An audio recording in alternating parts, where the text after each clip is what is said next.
kiddos. Reading Grandma's book today is Mr. Putter and Tabby, Feed the Fish by Cynthia Rylant.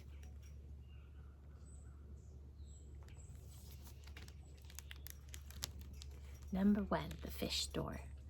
Mr. Putter and his fine cat Tabby loved going to the fish store. Mr. Putter loved it because he had owned goldfish as a boy. He had always liked goldfish.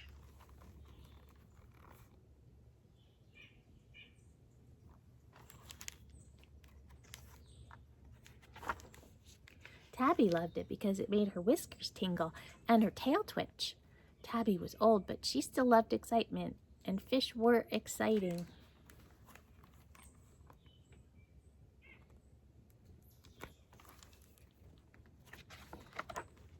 One day, Mr. Putter and Tabby were watching the fish in the fish store when Mr. Putter said, "Let's bring some home."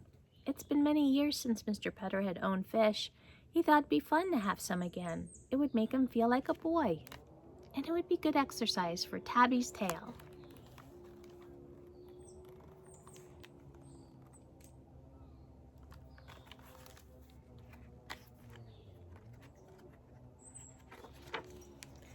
"We'll take 3 and a nice big bowl," Mr. Putter said to the fish man. Mr. Putter and Tabby drove their fish home. Tabby nearly twitched herself right out of the car. She wasn't sure she could handle this much excitement.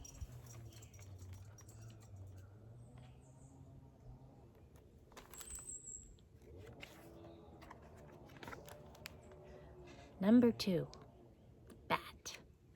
Back at home, Mr. Putter got the fish bowl ready. He dropped the 3 fish in. Plop, plop, plop. Then he gave them some food. The fish seemed very happy. They swam and ate and ate.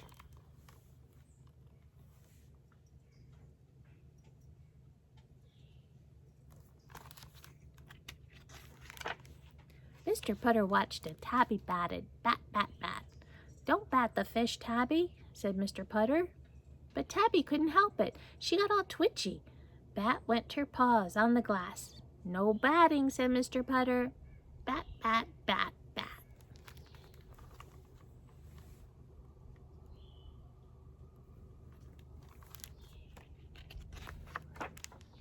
Finally, Mr. Putter said, "Come on, Tabby, let's go to bed. We'll watch the fish tomorrow." Tabby wanted to go to bed. She needed to go to bed. She was tired from all that batting, but she couldn't move. "Bedtime, Tabby," said Mr. Putter. Bat, bat, bat. Mr. Putter looked at Tabby. Mr. Putter looked at the fish. He said.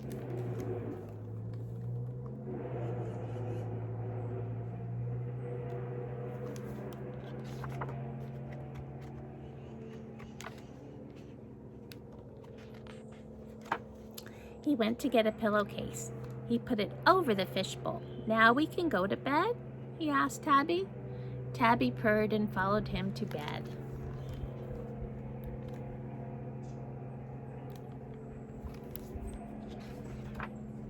Number 3, bat, bat, bat.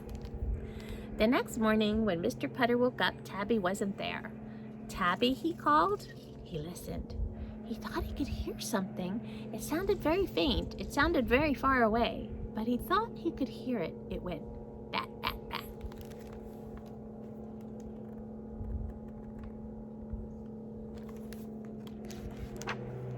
"Oh dear," said Mr. Putter. He rose from bed and put on his slippers. He went downstairs to the fishbowl. The pillowcase was still over it, but the pillowcase had grown a tail.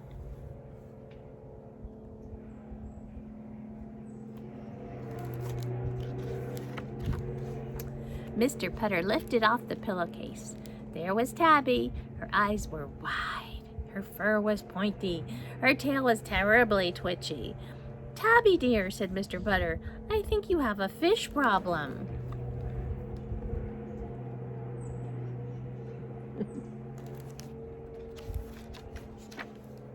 Mr. Putter got a bucket.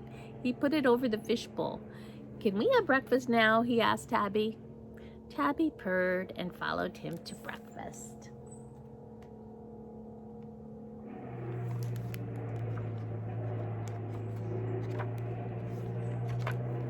They watched birds instead of fish while they ate.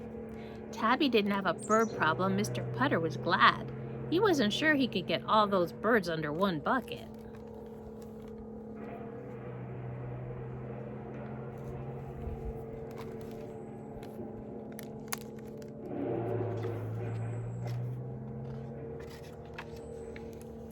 Number 4, so relaxed.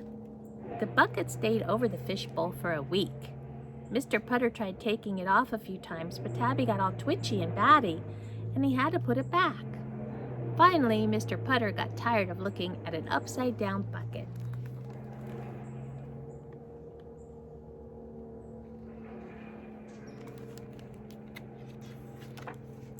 "Tabby," he said one morning, "let's see if Mrs. Teaberry would like some fish." Mrs. Teaberry was Mr. Putter's neighbor. She usually liked everything. "Certainly," said Mrs. Teaberry when Mr. Putter phoned. "Zeke and I would love some fish." Zeke was Mrs. Teaberry's good dog.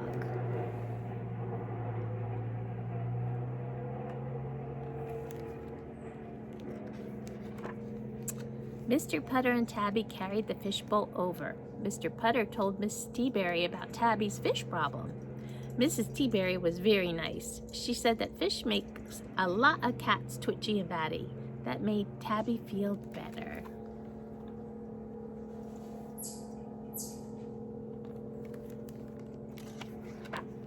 Mr. Putter and Tabby had milk and cookies with Mrs. Teaberry and Zeke.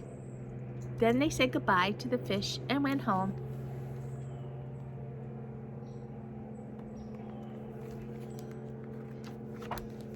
Everything was great after that. It turned out that Zeke did not have a fish problem.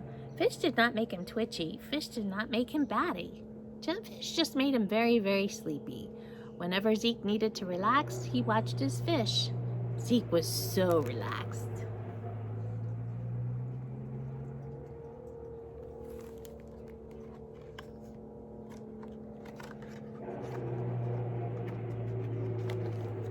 Mr. Putter and Tabby were relaxed too. Of course, they'd always been very good at relaxing, except with fish.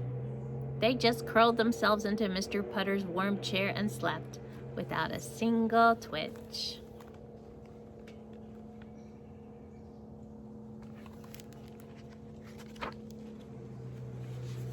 And looks like the fish are happy and sleepy too. The end. Oh, that was a fun book, and I love the pictures. I'm sorry about the noise. It sounds like they're grinding trees and limbs over down the mountain a ways. So I think that's all for today. Love you guys.